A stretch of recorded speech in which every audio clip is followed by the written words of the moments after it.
Hello, എല്ലാവർക്കും നമസ്കാരം. ഇന്ന് നമുക്ക് ബീട്രൂട്ട് കൊണ്ടൊരു രസം ഉണ്ടാക്കി നോക്കാം. അതിനായിട്ട് ഞാനിവിടെ ഒരു ബൗളിൽ ഒരു നെല്ലിക്ക വലുപ്പത്തിന് പുളിയെടുത്ത് വെള്ളത്തിലിട്ട് വെച്ചിരിക്കുകയാണ്.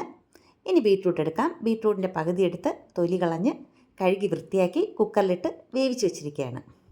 അതൊന്ന് തണുക്കട്ടെ.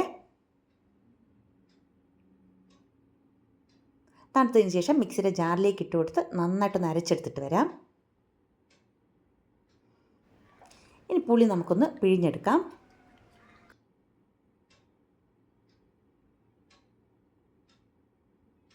ഇനി ഒരു പാൻ അടുപ്പത്ത് വയ്ക്കാം. അതിലേക്ക് കുറച്ച് ഓയിൽ ഒഴിച്ചു കൊടുക്കാം. ഓയിലൊന്ന് ചൂടാവട്ടെ. ചൂടായതിനു ശേഷം അതിലേക്ക് 1/2 ടീസ്പൂൺ കടുക് ഇട്ട് കൊടുക്കാം. 2 വറ്റൽമുളക്, 1 തണ്ട് കറിവേപ്പില, 1 ടേബിൾ സ്പൂൺ ഇഞ്ചിയും വെളുത്തുള്ളിയും ചതച്ചതാണ്, അതും കൂടി ചേർത്ത് നന്നായിട്ടൊന്ന് വഴറ്റി കൊടുക്കാം. ഇനി ഒരു ചെറിയ ടൊമാറ്റോ ചെറുതായിട്ട് അരിഞ്ഞത് അതും കൂടി ഇട്ട് ഒന്ന് ഇളക്കി കൊടുക്കാം. ടൊമാറ്റോ നന്നായിട്ടൊന്ന് വേവട്ടെ.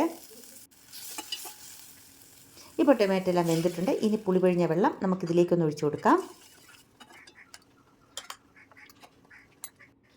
1/2 ടീസ്പൂൺ മഞ്ഞൾപ്പൊടി, 1/2 ടീസ്പൂൺ മുളക് പൊടി,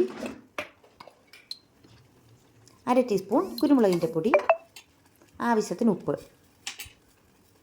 ഇത്രയും ചേർത്ത് നന്നായിട്ടൊന്ന് ഇളക്കി കൊടുക്കാം. ഇനി നല്ലതുപോലെ ഒന്ന് തിളക്കട്ടെ. ഇനി ഇതിലേക്ക് നമ്മൾ നേരത്തെ അരച്ച് വെച്ച ബീട്രൂട്ടിൻ്റെ ജ്യൂസും കൂടി ഒഴിച്ചു കൊടുക്കാം.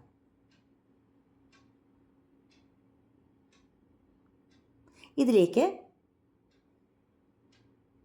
1/4 ടീസ്പൂൺ കായത്തിൻ്റെ പൊടിയും കൂടി ഇട്ട് കൊടുക്കാം. കുറച്ച് മല്ലിയിലയും കൂടെ ഇട്ട് നന്നായിട്ടൊന്ന് തിളക്കട്ടെ.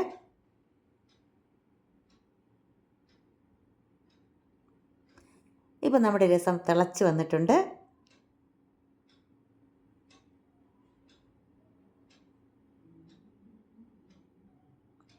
ഇനി സ്റ്റൗ ഓഫ് ചെയ്യാം. ഇതൊരു വേറൊരു പാത്രത്തിലേക്ക് നമുക്ക് മാറ്റാം.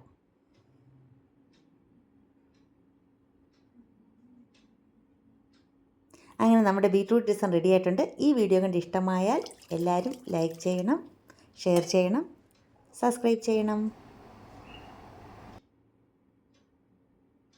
Thank you.